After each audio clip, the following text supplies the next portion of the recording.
I went to my village after many years. The city had changed me. Noise, lights, people everywhere. But my village was still the same. Quiet roads, old houses, open fields, and that deep silence at night that feels heavier than darkness. Our house was at the edge of the village. Behind it was an open area no one used anymore. As children, we were always told one thing: don't go behind the house after sunset. No one ever explained why. That was exactly why we wanted to go. The idea on the second night, all my cousins gathered on the roof. There was me, my cousin Adil, my younger cousin Hamza, and my cousin's sister Sana. We were sitting under the open sky, talking about old memories. That's when Hamza said it. "Do you remember the place behind the house?" Everyone went quiet.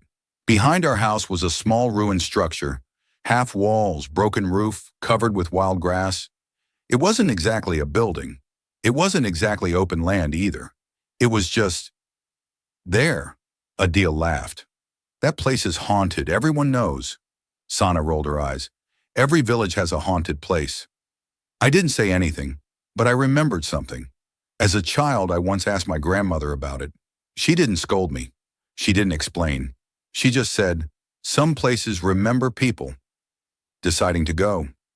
The village night was calm. No wind, no dogs barking. That made it worse. Hamza stood up. "Let's go now." Sana shook her head. "At night?" "Yes," he said. "That's the point." I hesitated, but part of me wanted to see if the place was really haunted, or if it was just another village story.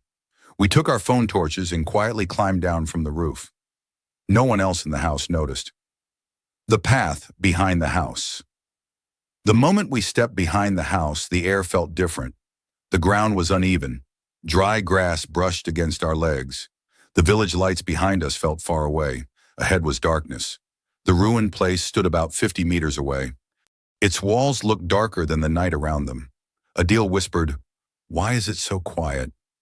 Usually villages are never this silent. There are always insects, always dogs. But here, nothing. Even our footsteps sounded wrong. Too loud, like the ground was listening. The ruins, we reached the structure. It looked older than I remembered. Cracks ran along the walls. The roof had collapsed long ago. Inside was just dirt and broken bricks. Nothing scary. Hamza laughed nervously. "This is it? Just a broken place?" Sana relaxed. "Told you, just stories." That's when I noticed something strange. The ground inside was smooth. Too smooth. No footprints. No marks, as if no one had stepped there for a long time. Except near the center, there were footprints, barefoot, small, not ours. The smell. A sudden smell hit us. Not rot, not mud, something cold, like wet earth mixed with old clothes. Adil covered his nose. "Do you smell that?" Before anyone could answer, we heard it. A sound. From behind the structure, a slow, dragging noise, like feet being pulled across the ground. We weren't alone. Hamza turned his torch toward the sound. The light caught nothing, but the sound stopped. Sana whispered, "Let's go back." That's when a voice spoke. Not loud, not close, just clear. "Why did you come back?" It didn't sound angry. It sounded tired. The shadow we froze. The voice came again. "You weren't supposed to come." From the broken wall, something moved. A shadow stepped forward. It wasn't solid. It wasn't clear. It looked like a person made of darkness, standing slightly taller than a man. It had no face, but we could feel it looking at us. My legs felt heavy. My chest tightened. Adil tried to speak. Nothing came out. The shadow took one step closer. The temperature dropped. Our phone screens flickered. The footsteps. Behind us, we heard footsteps. More than one. Slow. Bare. Coming from the path we had just walked. Sana started crying quietly. Hamza grabbed my arm. "There's more," he whispered. The shadow tilted its head. "You brought them with you." Running, that was it.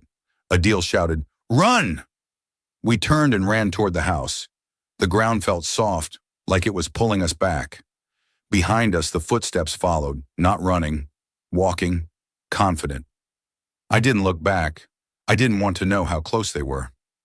The door. We reached the back door of our house. It was locked. My hands shook as I tried to open it. The footsteps stopped right behind us. I could feel cold on my neck. The door opened.